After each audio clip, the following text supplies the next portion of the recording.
voice of Indiana County, WCCS 101.1 FM, AM 1160, and WCCSradio.com.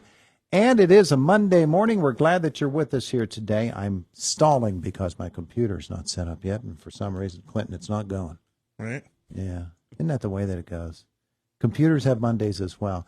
That fire call that we told you about moments ago is on North Bend Franklin Road. It is a gas leak. Indiana firefighters dispatched for that moments ago, and so fire crews are on their way there this morning. Please do be cautious and give them the right of way. It's Indiana in the Morning, and it's WCCS. Information presented on this program is believed to be factual and up to date, but we do not guarantee its accuracy, and it should not be regarded as a complete analysis of the subjects discussed. Discussions and answers to questions do not involve the rendering of personalized investment advice, but are limited to the dissemination of general information. A professional advisor should be consulted before implementing any of the options presented. Encompass More Asset Management is registered as an investment advisor with the SEC and only transacts business in states where it is properly registered or is excluded or exempted from registration requirements. Registration with the SEC does not imply a certain level of skill or training.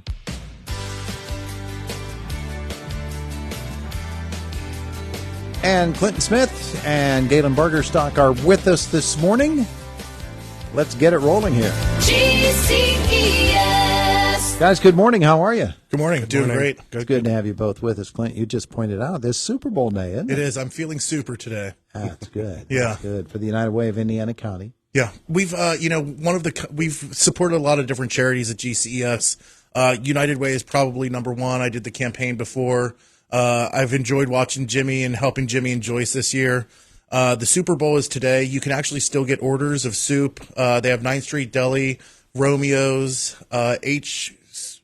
the Hilton HC Craft Kitchen. I'm seeing how he's doing here before I bail him out. And there's one more that I'm forgetting. Levity Brewing. Levity Brewing. They've got clam chowder and vichyssoise. Spaghetti Benders has wedding soup. Romeo's has red lentil and pizza soup.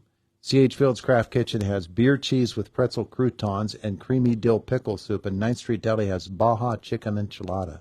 Some of those are already sold out. Yeah. That's a lot more than usual, right? Yeah, there's a lot more. And I don't know if everyone knows, it's actually a competition to see who sells the most soup. So you want to try to support not just the United Way, but your favorite restaurant that's in it as well. It's $8. It includes a cookie and a drink and a piece of bread. There you go. Yeah. Nice. Yeah. Nice. They have 500 orders left. So they have 500 orders to sell. You can pick them up curbside, or you can just go into the Hilton and get them there as well. C.H. Field's Craft Kitchen. That is today from 11 a.m. until 3 p.m. Yep. All right.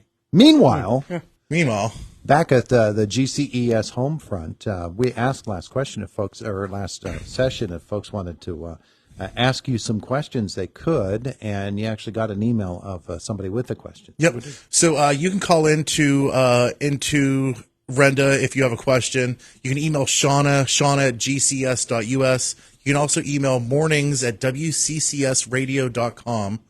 Which is a new address, so yes, that's specially set up for people that want to get in touch with us. Yeah. So we did get our first question, and it's actually one that we get a lot, and it was, how much do you charge for your services? Okay. Yeah. All right. Shoot. Well, I mean, to actually sit down and have a review, it's free. So we don't charge anything at all for, just assessing your situation, first time we're meeting up, stuff like that. And then depending on how we go, if we do securities, there would be a fee for the securities to have a securities account. If we go in the avenue of annuities, there's annuity companies that don't have any charges at all, and there's some that have higher fees. It depends on what you want. But, initially what I tell everybody, it's absolutely free to meet, and we kind of go from there. And any kind of fees that would be involved, we're going to address them and let you know up front what they are. Yeah. Ultimately, no one's ever going to write us a check directly.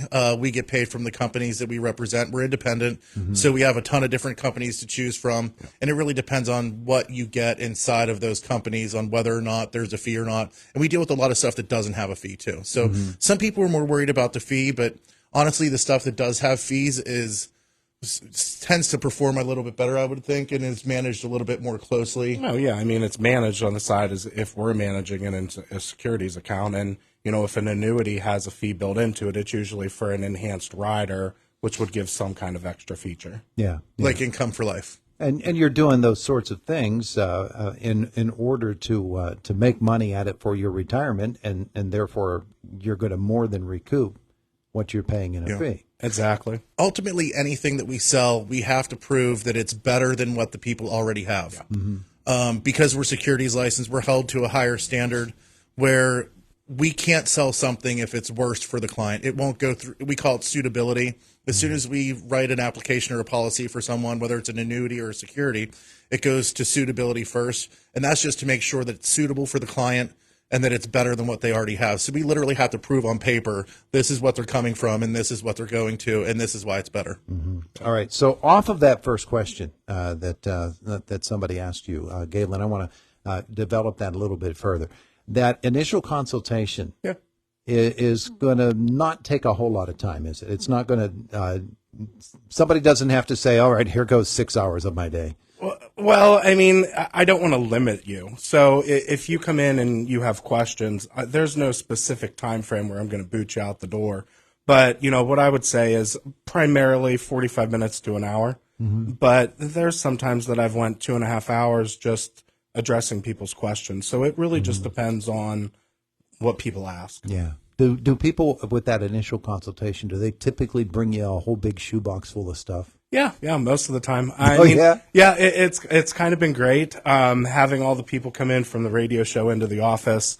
I really appreciate that everybody is prepared. So that makes the appointment go a lot faster and more efficient for sure. But great response. No shoe boxes, but people have the paperwork. Maybe they got them out of a shoebox. I don't know. Yeah. And the more they know about what they already have, obviously, the better informed they are coming in, which makes it easier to explain things to them. But you'll take the time no matter who.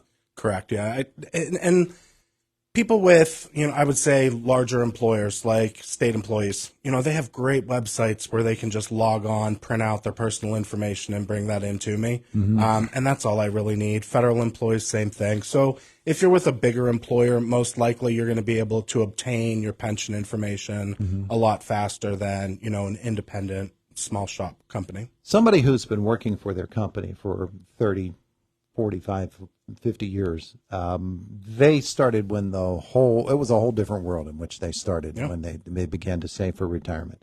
401ks didn't even exist when some of these folks started working. And so they were sort of grandfathered into the 401k system. But maybe some of them never did get into a 401k. Maybe they started taking out an IRA and they've been maintaining IRA every year, making their contributions down through the years too, and probably don't even know how much they have in their IRAs. And especially if they did, because you've got the traditional IRA, you've got the Roth IRA, you've also got the transition from Roth to traditional, correct? Yeah. Those are three different types of savings accounts. And to put them all together can sometimes seem pretty intimidating to folks, right? Oh, yeah, it gets worse. There's 403Bs, there's, the TSP, 401ks. So everything is technically titled a little bit different. In my realm, what I'm looking for is tax deferred, qualified, which would be you haven't paid the taxes yet, so you have to pay them when you pull them out, or Roth, where you accumulate that interest tax free when you pull it out at 59.5. So I look to lump them into categories and then kind of see how that fits for a retirement plan based on your Social Security, your pension.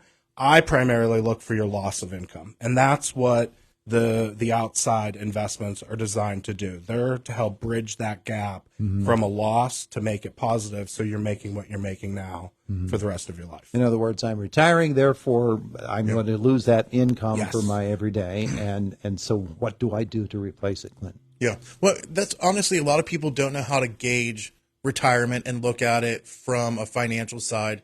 And really, we just base it off of what you're spending right now while you're working. Because typically people want to retire and they don't want to spend less money, which unfortunately sometimes happens. That's just the way the cookie crumbles. But if people have done a good job of preparing and getting ready for retirement, almost, what would you say, 75% of the time, 90% of the time, they end up making more in retirement? People are a lot better off than they think they are. Sometimes people tell me, oh, I have this balance, and they feel kind of ashamed with it. And I'm like, well, that's fantastic. You know, and they don't realize how powerful what they saved really is.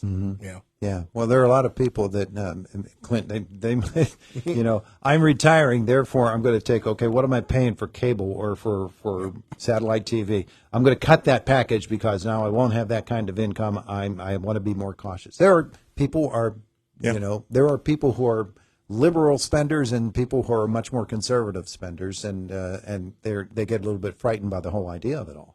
I don't know. Me as a retiree, I think the last thing I would cancel is my TV package. Yeah, people turn it like they turn it back on. Yeah, that's what I would be like looking forward to in my free time. Yeah, my wife would be saying, "Go to the book sales." Yeah.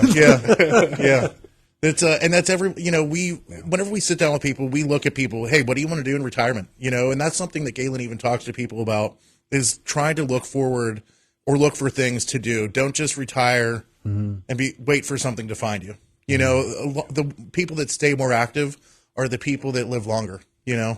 Yeah.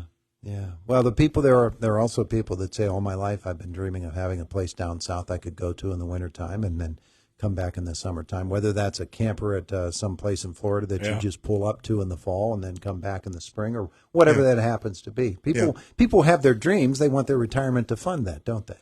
Yeah, and you should definitely live your dreams. I can tell you that I know a lot of people that have moved south from here after retirement, and I do know quite a big handful of people that move back.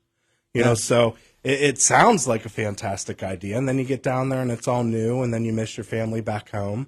You know, so do whatever you want to do when you retire. You know, that's my thing with it. And that's what you guys are in the business of doing, is setting people up to do that, to do whatever it is they want to do. All right, so we're going to run out of time here in just a couple of moments. We do want people to get in touch and keep feeding you the questions. And they can do it again, Clinton, in a number of ways. Yep. So you can call our office, 724-915-0000. If you have a question, you can call and give it to any of the staff. You can also call that number if you just want to set up an appointment to come in and sit down with us and meet with someone. You can also email Shauna at gces.us. Shauna's our marketing director, and she will take your questions via email. You can also email mornings@wccsradio.com, and that'll come directly to Renda. And you can also call Renda, but I don't remember that phone number. 724-479-1160 or 349-WCCS. If it's after Indiana in the morning hours, you just want to call 465-4700. Yep. Okay. So you have literally 15 ways to get us your question by 2 Mondays from now. There you go. When you guys are back with us. Guys, thanks so much. Thank you so much, Todd. Thank you. It is the voice of Indiana County. It's WCCS 101.1 FM, AM 1160, and WCCSradio.com. 8:25 in the morning. CBS Sports up next. Jake in the newsroom after that.